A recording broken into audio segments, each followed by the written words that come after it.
Good afternoon, ladies and gentlemen. I'm David Rooney, publisher of the Revelstoke Current, and welcome to In Conversation, a periodic discussion of all things political with political guests.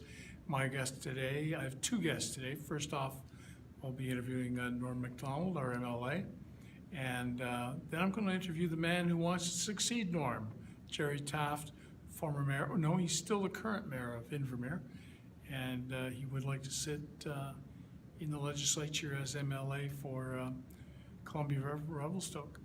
Welcome, Norm. Thanks, David. Thank you for the opportunity. It's always good to see you.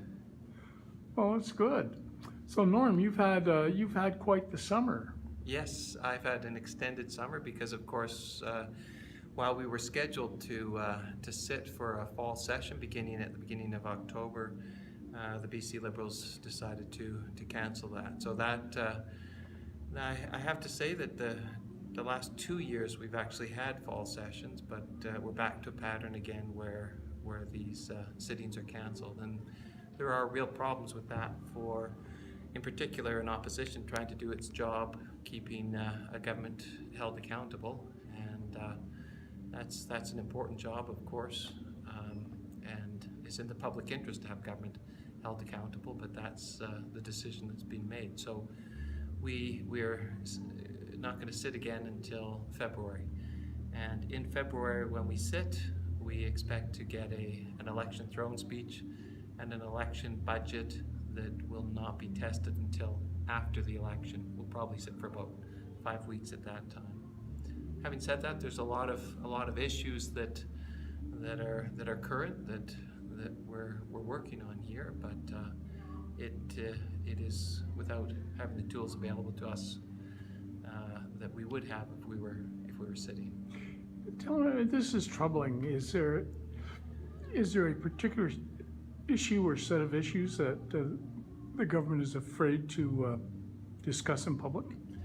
I think the government doesn't feel that they have suffered politically for not sitting. Very often when we do sit, issues emerge. In the last session, it was the housing issue, which the government had sidestepped completely, but was unable to sustain that position under pressure in the legislature from the news stories that were generated.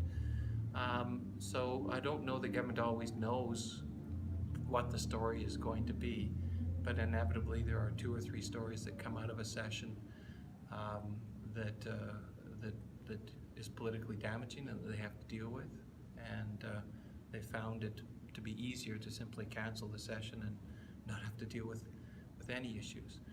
The government is doing what they often do pre-election, spending huge amounts of public money in advertising that is, I would say, largely political, pushing their message, if not completely partisan, but certainly that's really what they're doing now. They've got their ads, they're doing a lot of photo ops, things like that in the pre-election period. And like I say, it might not be in the public interest, but it certainly serves the political purpose of the Premier and the BC Liberals, and that's the decision they've made. And of course, the Premier was here, a very rare visit to our riding. Yeah. She's, I think most would agree that the Premier is, I mean, my perspective has always been that in terms of the actual governance, she doesn't seem terribly interested in getting very deep into issues. I don't find that she's particularly interested in those things, but I've come to see her as a very good campaigner. I think that one-on-one she's very good in terms of making people feel that they understand her issue. I think she delivers a campaign speech really very, very well. So those are the things that I think she recognizes are her strengths as well. She comes to the House, to the legislature, hardly at all, maybe half an hour a week, and wouldn't participate in debates on policy at all. She simply doesn't seem to show a great interest. She spends most of her time campaigning, and I think that from all sides one would say that she's seen as a very effective campaigner. I would agree, and I think it's it would not do you guys any favors to underestimate her. I don't think anyone underestimates her ability No. to campaign. No, she's good at doing that. But these campaigns are always they're always local campaigns. I mean, that's the reality. There's a lot of factors. We're quite distant from the Lower Mainland. The issues that are prominent provincially are often not the same factors here. We have local issues. We have we're impacted by Calgary in a way that other parts of the province aren't, other than the Northeast. We have our own particular set of expectations for politicians. My experience has been that regardless of your political affiliation, you really have to speak for the community, and that's the expectation Revelstoke has, that they're going to have a voice that reflects their interests and it is not as tied to the provincial conversation, but they want to hear Revelstoke's voice from their representative, and that's why I think these are always local campaigns. Well, I think that's true, but I was at the social that was held for the Premier when she was here at Peter Bernanke's house, and I watched her, and she was full on the Premier, and she made a point of going around. This is a room with about 80 people. She went and she spent time with every Everybody. single person. Yeah. She had a selfie done with every single person, and those selfies went out. Well, And they went all over the all over. place. Well, that is her strength. Yeah. Where the weakness is that she will give a speech which sounds very, very genuine and sincere, talking about four-laning the Trans-Canada. Let's get her done. You know, wouldn't it be nice in 10 years to have it all done? And but the reality is that that there's nothing in the budget that will allow that work to be done, and there's not for the next 3 years. So where it breaks down is the good words, the smiles, the seeming sincerity doesn't translate into anything real, and that's true with whether the message is on bullying, right? Whether the message is on open government, whether the message, it's one thing after another that in the end doesn't really translate into a reality on the ground very often. So Yeah. that's her weakness. Yeah, I can see that, but there's enough going on the ground that it appears as though she's actually getting things done. Yeah, well, I mean, as always, that's something that people will have to, they're going to have to look and judge. But certainly my experience has been that once the promise is made, the interest in the issue is gone. Yeah. And whether it actually leads to anything or not is almost always, it's almost always doesn't go anywhere.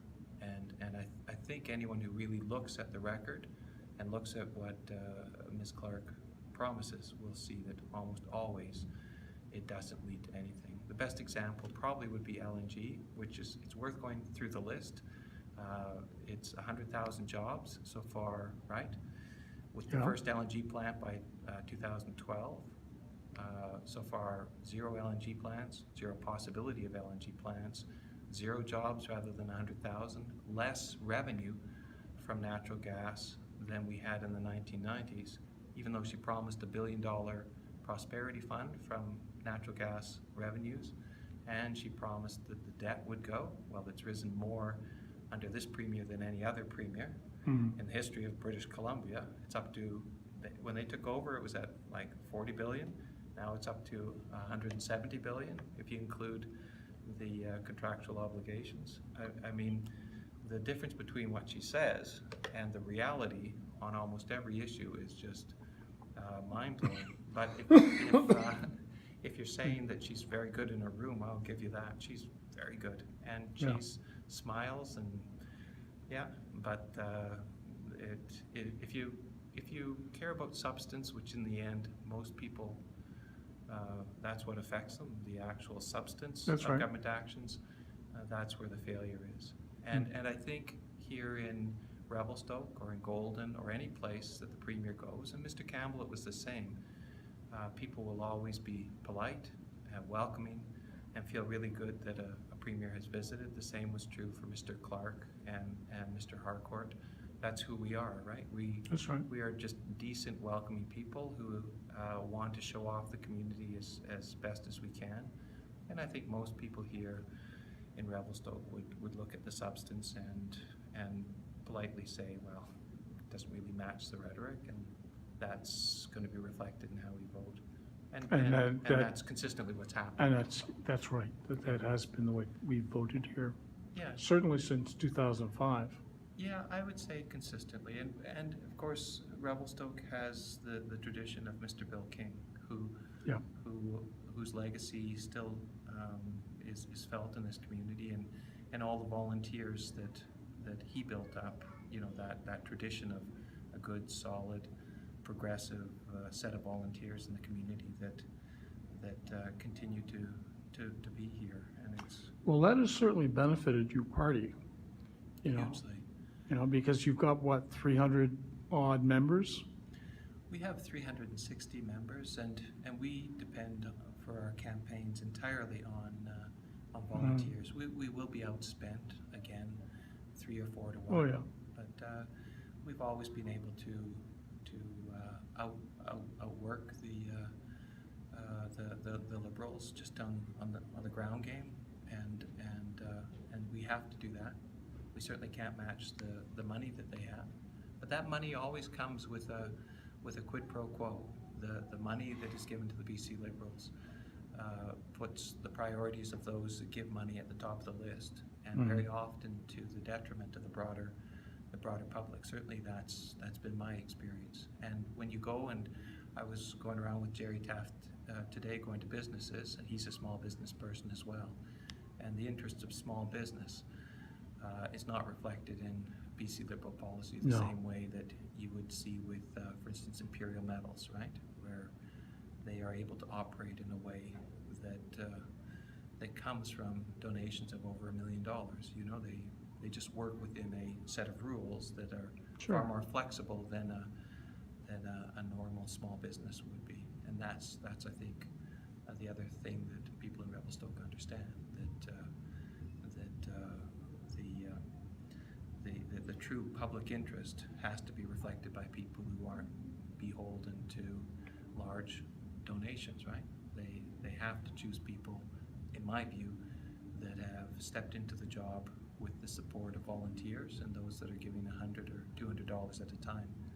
Nobody, I think, would argue that a donation of $100 or $200 is anything other than altruistic, right? It doesn't buy you anything. Whereas when you look at people that have donated $1 million, well, that's an investment, and an investment that will lead to public policy decisions that I think often distort the broader public interest. They're done for a reason other than to serve the broader public, and certainly that's, I think, one of the issues that people in Revelstoke always understand, that if they are going to have a representative, it also has to be somebody who understands that they get there through the effort of volunteers, and that they have earned the public trust through hard work, which means going door to door, which means meeting people, and always having the things that are told to them reflected in what they say and what they do. Now, is that something you guys the NDP can parlay into a sustainable issue for the next election, do you think? I think locally that has always been the message, and I think it's always been received.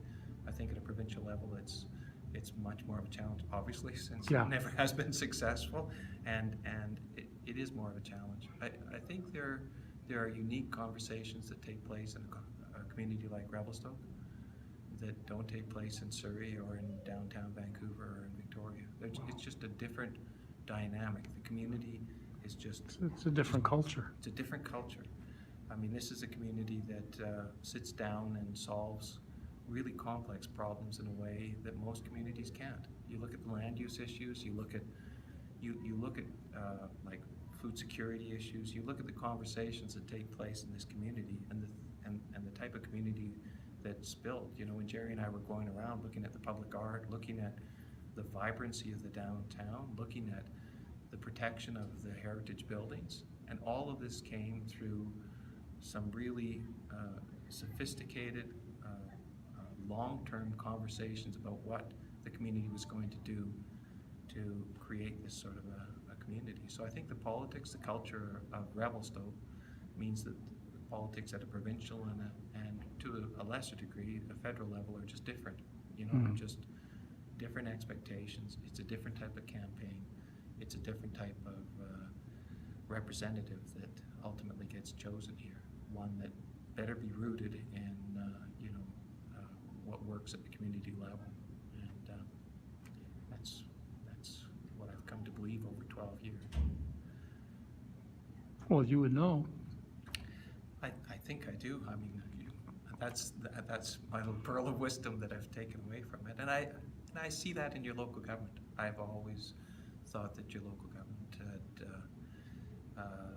was very involved, and that the democracy at that level was always very healthy, and that you see that reflected in the sort of the other community groups that come together and, as I say, work through really complex issues in a way that I think is a good model for other parts of the province.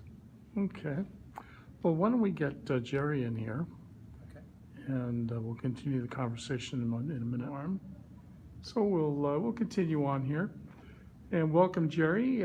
Gerry Taft is Mayor of River-Revelstoke and the designated candidate to replace Norm Macdonald in the next election in May. Welcome. Thank you. So what impels you to take a stab at provincial politics, Gerry? Yes, so I've served on River Council now for 14 years, and through my experience in local government, I have seen what local communities can do, and when they pull together and work together. But unfortunately, sometimes what they're able to accomplish is sometimes held back by the tools that the province doesn't give to local communities and doesn't give to local people. So at a certain point, after 14 years of doing everything I could locally and within Invermere, I believe that to move forward, there needs to be some changes provincially. And that's motivated me to get involved. And of course, over these 14 years, I've learned a lot from Mr. Macdonald, and really enjoyed the style of politics and the integrity that he brings to the job. And so it's a great opportunity to try and fill some big shoes and try and get involved. Well, not so big. He's what, size 11? Oh, this is great. So you've now you know one part of the riding very well. You know, the whole Golden to Kimberley corridor. How well do you know things over here on this side of it? Yeah, so through my experiences with local government, I haven't had a lot of travel or a lot of connection to Revelstoke, and I'm really looking forward to getting to know Revelstoke better. And so I've been here twice now in recent months, trying to connect with people, and today was a great opportunity to go downtown and talk to some business owners and get to know folks in Revelstoke, and really looking forward to learning the issues here more and to understand what's unique. But even through the conversations today, some of the issues, whether it's around affordable housing, retaining young people in communities, these issues are not unique to just Revelstoke. These are things that other parts of the riding also face. And so there are some unique situations to learn, but there's also a lot of similarities between different communities within the riding. Well, you mentioned affordable housing. That is a very big issue. It's a very big social issue and a very big business issue as well. How big is, we know what it's like here, how big is it over on your side of the valley? So it is an issue, and we've had a little bit different experience in the Invermere and the Columbia Valley area with real estate, in that we saw a big real estate spike in 2008, and we've kind of been a little flat since then.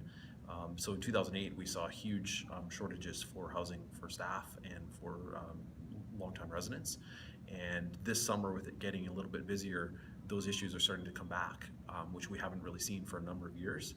And so it is a factor, and I think in almost the entire riding, whether it's Kimberley, Golden, including Revelstoke, the pressure from Alberta on housing prices and the seasonal nature of the communities with tourism, it adds a lot of pressure on our housing stock, and it creates issues for people that work in the hospitality industry, but also people that are longtime residents. I'm not sure that we were impacted that much by Calgary's interest in BC real estate, although I know you guys were over in your valley. But it certainly can continue to have a major effect on real estate prices and the housing stocks here. So I wouldn't poo-poo it as an issue. What other issues are you, or what other opinions are you hearing with regards to other issues here? Yeah, well, I think that a very consistent theme is the importance of local decision making and the importance of a local community to have autonomy over their direction, their future. And that's something that I think Revelstoke's quite proud of being, controlling their own destiny and having the ability to basically be able to call the shots and control what's going on locally.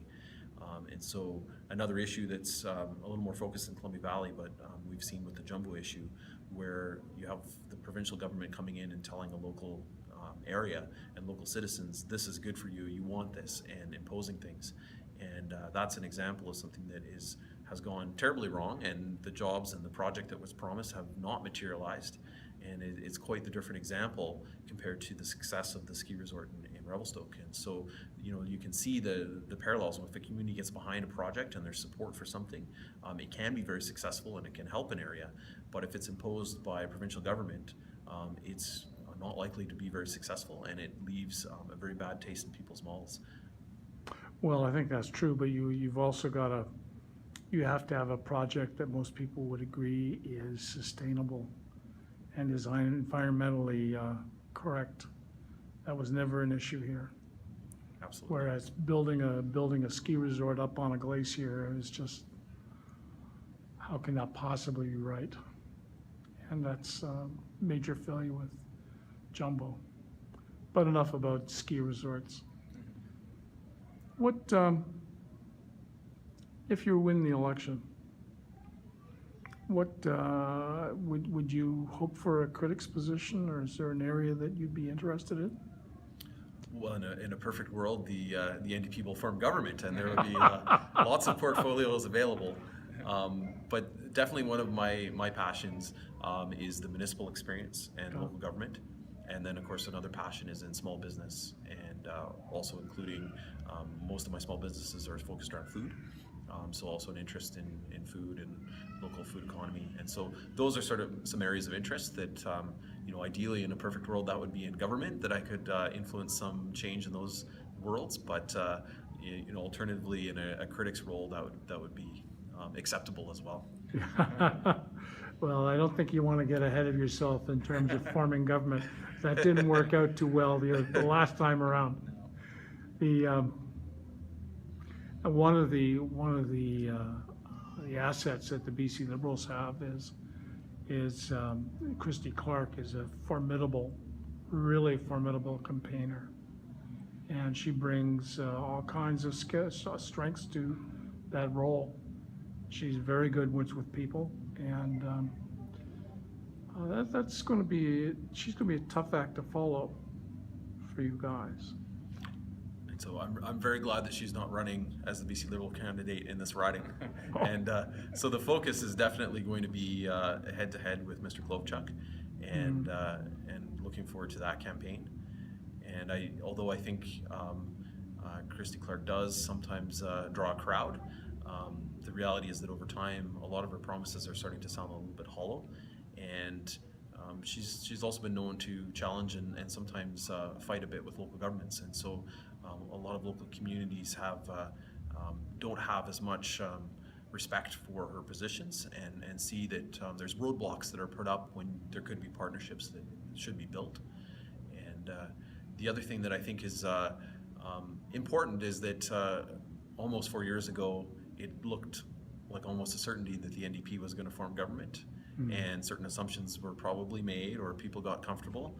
And I think maybe the same thing could be happening with the BC Liberals and with Christy Clark. Is there's a lot of arrogance there, and I'm hoping that when it comes to election time, people start to think about what was promised 4 years ago and what's been delivered, and that maybe it is time for a change. So although statistically and with the polls it may not look like it's going to happen, there is sometimes in politics what's most expected to happen is not the outcome.